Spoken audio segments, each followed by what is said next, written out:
One problem that seems to occur when loading, for example, a violin from a virtual instrument is that it sounds extremely flat and static. And I'll show you with this example what I mean. I've loaded a general MIDI violin from within Cubase and from the Helion Sonic plugin. When playing it, we notice that the velocity only controls the volume of the instrument. If I play softly or loudly, it makes no difference to the actual tone of the instrument. This doesn't really relate to how a violin reacts to dynamics.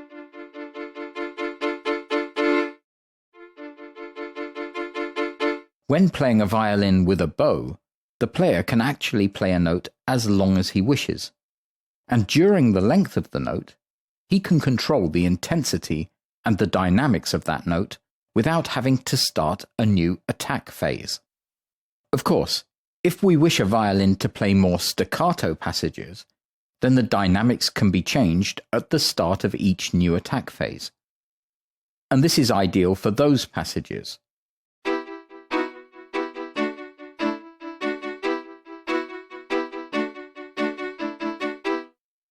If, however, we are playing legato passages, we need to control the dynamics through expression. To show this, we will switch to a different virtual instrument, the Vienna Symphonic Library, or VSL plugin. We have loaded the solo violin legato patch. This is a relatively small patch with 62 megabytes of samples, and is perfect for our example.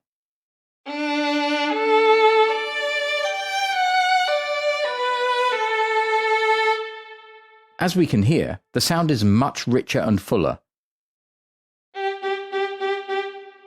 But by playing with different velocity, I noticed that the volume of the patch remains static. However, the sample library developers have realized that if we take a violin as an example, when it is played softly, not only is the attack gentler, but often there is a touch less vibrato, and there are less bowing noises. The sound is also thinner but smoother if a player is playing more intensely, where the bow makes more contact with the strings. Now, of course, we could control this with velocity, but we have more control if we use a controller, such as in our case, the modulation wheel. Of course, you could use any controller, or even a foot expression pedal, which is perhaps more demanding. But once again, if both hands are occupied, potentially the best option. One could even use a breath controller. However, this has the disadvantage of you having to breathe, and you may run out of breath during legato passages. And hence, we will use the modulation wheel for our demonstration. In effect, the solution the developers have come up with is that of multi-sampling at different volume levels. By this, we mean they have sampled a violin player playing from extremely quiet levels up to fortissimo or maximum levels for the instrument. And then by crossfading between these samples via the expression controller, we have a much more realistic replication of a real violin. To show this, I will assign the modulation wheel to the expression control. We can see that it is assigned to CC11. However, the modulation wheel is CC1. And so, by clicking here, we can choose the modulation wheel. And now, when I move the modulation wheel, the expression controller moves. And now we can listen to the result.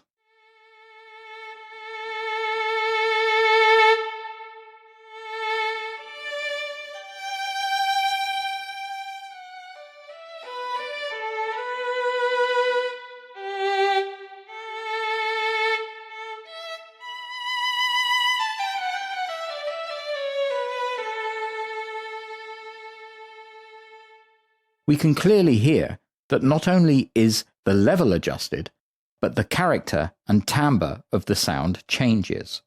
It clearly sounds much more realistic even when using the entry-level edition VSL plugin than the first example, using the general MIDI violin.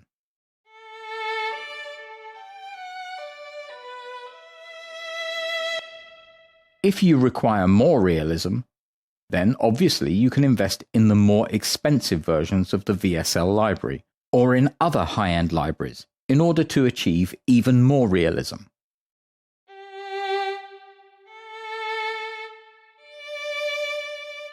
However, even with an entry-level version, we can hear that the results are excellent. If we analyze a violinist, we can clearly hear that after the attack phase, the volume of his playing is constantly adjusted, and we can replicate this easily with the modulation wheel and the expression function.